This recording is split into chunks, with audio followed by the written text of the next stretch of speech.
So McLuhan mentions in his reading that the medium is a message. And in this reading, it's basically suggesting that it is an extension of ourselves. So in that medium, what we can relate to and what we can find is what's ultimately going to bring us the perspective that they're attempting to achieve that message into us. So similarly, the medium of that language extends our thoughts from within our minds, and that these are a result of our individual sensory experiences. So he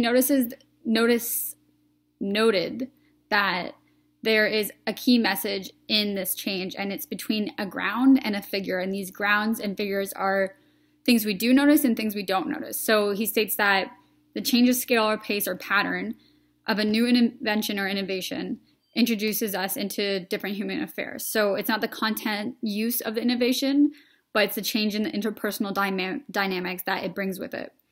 So with us in the current social media of our topic this week, it's important that in these messages that they're integrating these grounds and figures, but more of these figures of things we do notice, because he suggests that a lot of the time we don't see what is behind the obvious of what a message is trying to interpret to us.